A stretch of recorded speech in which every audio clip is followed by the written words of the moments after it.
Have you ever felt like a piece of old furniture in your own life? Not just ignored, but like that worn-out armchair sitting in the corner of the room. It is there. It takes up space.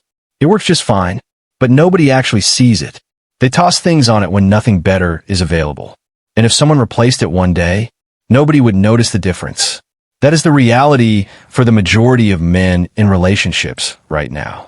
He is still sitting next to her, but she looks straight through him like he is not even there. Her phone is more interesting. He pays the bills. He fixes what is broken. He is reliable, predictable, and completely invisible. Today, I'm going to show you 3 precise phrases that shift this dynamic immediately. But I have to warn you first. These phrases are pure poison to the female ego. 9 out of 10 men will be too afraid to ever use them. And that is exactly why they will remain that armchair for the rest of their lives. I have watched this pattern play out more times than I can count. A man enters a relationship standing tall, independent, with his own goals, his own circle, his own identity. 6 months later, he is asking for permission to see his own friends. A year later, he is apologizing for picking the wrong movie. 2 years later, he no longer exists as his own person. And most tragic part of all, he genuinely believes this is a healthy relationship. Here is the truth nobody told him. Every time she pushes a boundary and he steps back. Every time she threatens and he surrenders.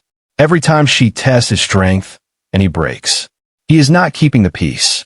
He is killing her attraction to him, one obedient nod at a time.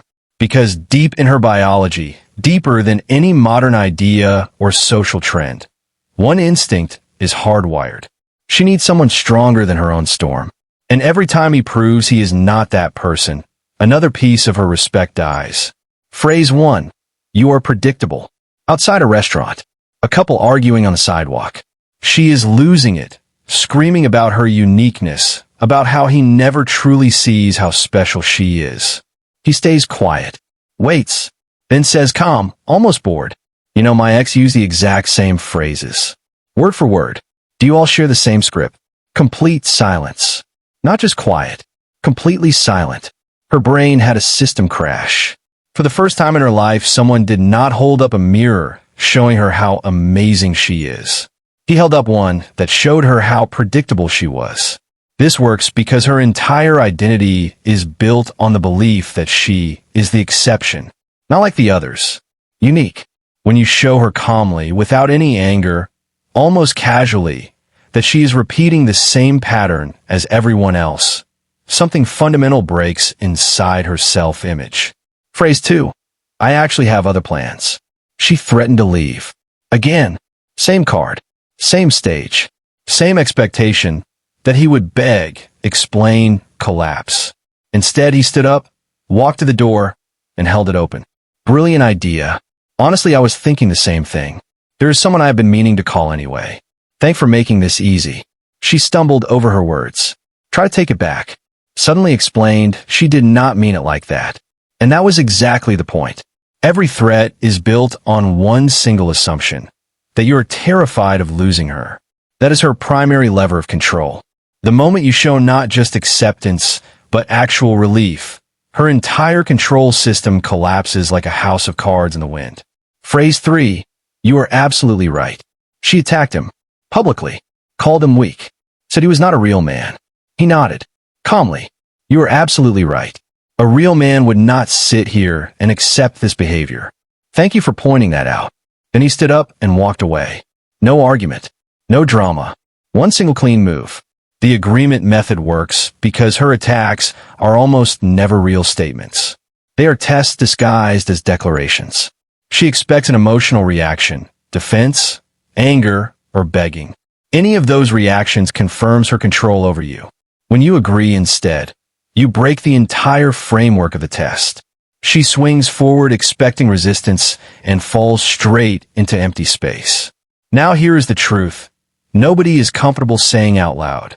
Women test men, not because they are cruel, but because of a deep instinctive need. They want to know, are you strong enough so I do not have to be?